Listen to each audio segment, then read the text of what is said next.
وَلَقَدْ يَسَّرْنَا الْقُرْآنَ لِلذِّكْرِ فَهَلْ مِن مُّدَّكِرٍ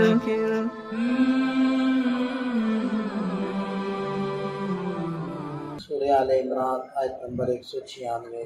اعوذ باللہ من الشیطان الرجیم، بسم اللہ الرحمن الرحیم۔ لا یغرنک تقلب الذین کفروا فی البلاد متاع قلیل ثم مأواہم جہنم وبئس المہاد۔ وہ لوگ جنہوں نے کفر اختیار کر لیا ہے، ان کا شہروں میں خوشحالی کی حالت میں چلنا پھرنا ہرگز آپ کو دھوکے میں نہ ڈالے۔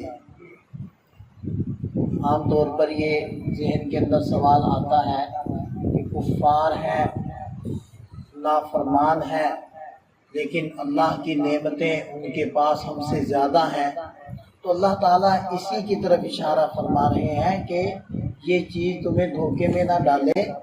متاع قلیل، چند روز وہ لوگ مزے اڑا لیں، ثم مأواہم جہنم، پھر ان کا ٹھکانہ جہنم ہے، وبئس المہاد، اور کتنا ہی وہ برا ٹھکانہ ہے۔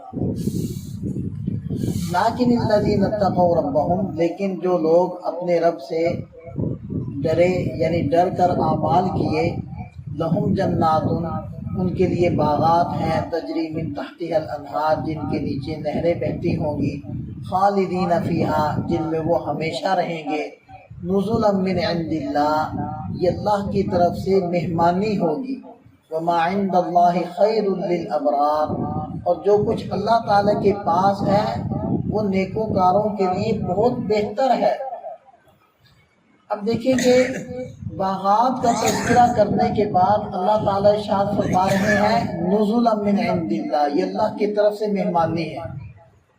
اور حدیث پاک میں بھی آتا ہے کہ جنت کے اندر وہ نعمتیں ہیں ما لا عین رأت، جو کسی آنکھ نے دیکھی نہیں، ولا اذن سمعت، اور کسی کان نے سنے نہیں، ولا خطر علی قلب بشر، اور کسی انسان کے دل پر اس کا خیال بھی نہیں گزرا۔ اب قرآن کریم میں بھی تو نعمتیں بیان ہو رہی ہیں، کہیں باغات کی شکل میں، کہیں نہروں کی شکل میں، کہیں پھلوں کی شکل میں، کہیں دودھ اور شہد کی شکل کے اندر۔ اور اس آیت مبارکہ میں اللہ تعالیٰ فرما رہے ہیں باغات کا تذکرہ فرما کر نزلا من عند اللہ، یہ اللہ کی طرف سے مہمانی ہے، وما عند اللہ خیر للابرار، اور جو کچھ اللہ کے پاس ہے وہ نیکوکاروں کے لیے بہت بہتر ہے۔ اب ان ساری چیزوں کو آپ جوڑ کر یہ مطلب نکل سکتا ہے کہ جو کچھ قرآن نے بیان کیا ہے جنت کے بارے میں، یہ تو پہلے درجے کی مہمانی ہوگی اللہ کی طرف سے، اور جنت میں کیا کچھ ہے وہ تو اللہ تعالیٰ فرما رہے ہیں کہ ہم نے تمہیں بیان کیا ہی نہیں، تمہیں بتایا ہی نہیں، وما عند اللہ، جو کچھ اللہ کے پاس ہے خیر للابرار، وہ نیکوکاروں کے لیے بہت بہتر ہے، یعنی اس کو اللہ تعالیٰ بیان نہیں فرما رہے، اور جو کچھ بیان کیا جا رہا ہے اس کو نزولاً فرما رہے ہیں کہ وہ پہلے درجے کی مہمانی ہے۔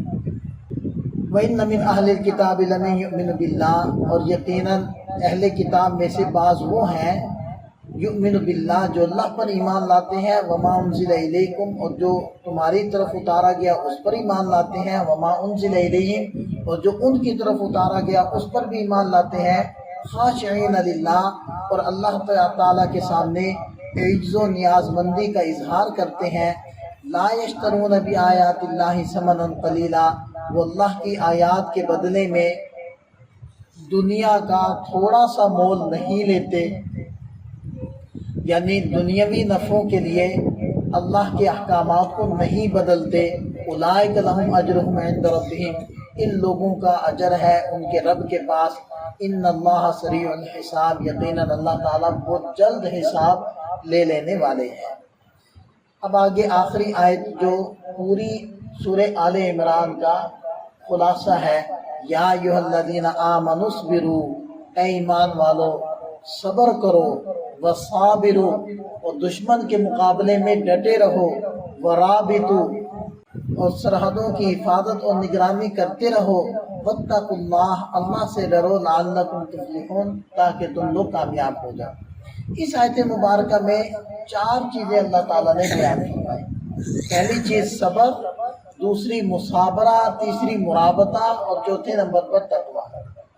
صبر کسے کہتے ہیں؟ اپنے آپ کو روک لینا، اپنے نفس کو روکنا، یہ صبر کہلاتا ہے۔ اب یہ صبر 3 قسم کا ہے۔ الصبر علی الطاعہ، اللہ تعالیٰ کی اطاعت اور فرما برداری اور نبی پاک صلی اللہ علیہ وسلم کی اطاعت اور فرما برداری کرتے ہوئے نفس کے اوپر جو مشقتیں تکلیفیں آئیں ان کو برداشت کر لینا، یہ پہلی قسم ہے صبر کی۔ اور دوسری قسم ہے الصبر عن المعاصی، اللہ تعالیٰ کی جتنی بھی نافرمانیاں ہیں، گناہ ہیں، معاصی ہیں، جب جذبات بھڑکیں اور جی چاہے، نفس چاہے کہ یہ گناہ کر لیں تو اس کو روکنا، یہ صبر کی دوسری قسم ہے۔ اور تیسری قسم ہے الصبر علی المصائب، جو اللہ کی طرف سے تکالیف آئیں، مصیبتیں آئیں، ان کے اوپر صبر کرنا اور اپنے نفس کو بے صبرہ نہ کر دینا، بے قابو نہ کر دینا، اپنی زبان کو اور اپنے نفس کو اپنے قابو میں رکھنا، یہ صبر کی تیسری قسم ہے۔ تو تینوں قسموں کا یہاں تذکرہ ہے اور تینوں قسمیں مراد ہے۔ یا ایھا الذین آمنوا اصبروا، اے ایمان والو صبر کرو، یعنی تینوں طرح کا صبر کرو۔ دوسرا آگے حکم ہے وصابروا، صابروا مصابرہ سے نکلا ہے۔ یہ دیکھیں کہ جو عربی کے اندر مفاعلہ کا وزن ہوتا ہے، اس کے اندر مقابلے کا معنی ہوتا ہے۔ مثلا ایک ہوتا ہے قتل اور اس سے بنتا ہے قتال، اس کا معنی ہوتا ہے لڑنا۔ جب ایک بندہ دوسرے سے لڑ رہا ہو اور دوسرا اس سے نہ لڑ رہا ہو، اس کو کہیں گے قتال۔ اور اگر ایک دوسرے سے لڑ رہا ہو، دوسرا اس پہلے سے لڑ رہا ہو، تو دونوں جانب سے لڑائی آ گئی، اس کو کہیں گے مقاتلہ۔ وہی مفاعلہ کا وزن آ گیا۔ تو یہ جو مفاعلہ کا وزن ہوتا ہے یہ جانبین سے ہوتا ہے۔ تو یا ایھا الذین آمنوا اصبروا، اے ایمان والو صبر کرو، تم لوگ صبر کرو۔ اور آگے لفظ ہے وصابروا، یہ مصابرہ، وہی مفاعلہ کا وزن۔ کیا مطلب؟ یعنی تمہارے مقابلے میں کفار ہیں، وہ بھی تو ڈٹے ہوئے ہیں، تو تم بھی ان کے مقابلے میں ڈٹے رہو۔ ٹھیک ہے جی، مقابلہ آ گیا نا، تو وہ بھی تو ڈٹے ہوئے ہیں۔ دیکھیں بدر کے اندر ان کے 70 مارے گئے، لیکن اگلے سال پھر آگے کے نہیں آئے احد کے میدان میں، تو ڈٹے ہوئے ہیں نا۔ تو ان کے مقابلے میں فرمایا وصابروا، تم لوگ بھی ڈٹے رہو۔ اور ورابطوا، رابطوا ربط، رباط، یہ سارے اس سے نکلتے ہیں الفاظ۔ اور رباط یا ربط، وَمِن رِبَاطِ الْخَيْلِ تُرْهِبُونَ بِهِ عَدُوَّ اللَّهِ، رباط کا معنی ہوتا ہے گھوڑے کو باندھنا۔ رباط کا معنی ہوتا ہے گھوڑے کو باندھنا، اور یہاں گھوڑے کو باندھنے سے مراد ہے سرحد کے اوپر گھوڑے کو باندھنا، یعنی سرحد کی حفاظت کرنا، چاہے وہ جغرافیائی سرحدیں ہوں چاہے نظریاتی سرحدیں ہوں۔ تو بہرحال سرحد کی حفاظت کرنا یہ رابطوں ہے۔ تو رابطوں کا کیا مطلب؟ یعنی تم اپنی سرحدوں کی حفاظت کرو، ان کی نگرانی کرو۔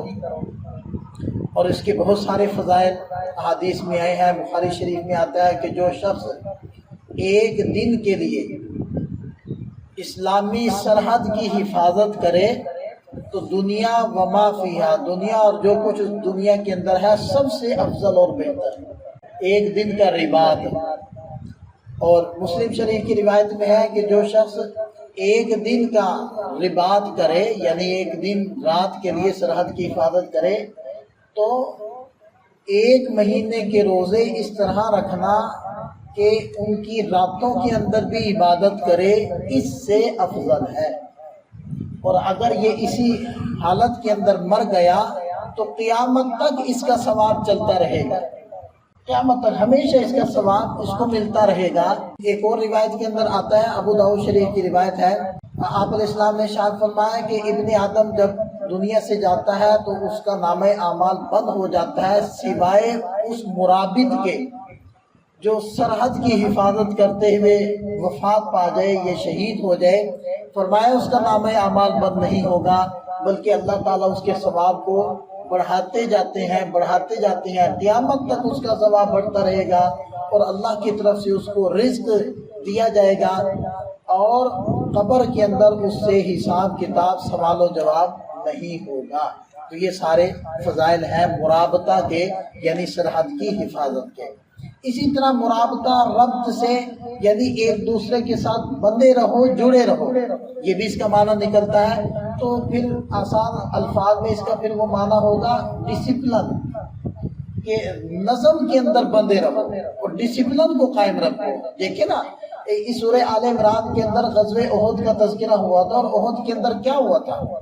ایک جو مسٹیک ہوئی، جو ایک خطا اور لغزش ہوئی، وہ ایک ڈسپلن کی خلاف ورزی ہوئی تھی نا۔ ایک وہ جگہ جہاں پر آپ علیہ السلام نے نگرانی کے لیے کچھ حضرات کو مقرر کیا تھا، تو وہ وہاں قائم نہ رہے اور وہاں سے اتر آئے۔ تو پھر مرابطہ کا یہ معنی بھی اس سے نکلتا ہے کہ ڈسپلن کو قائم رکھو، نظم و ضبط کو قائم رکھو۔ واتقوا اللہ، اب یہ تینوں کی جان کیا ہے؟ اللہ کا خوف اور اللہ کا ڈر۔ اللہ سے ڈرتے رہو لعلکم تفلحون، تاکہ تم کامیابی کو پالو۔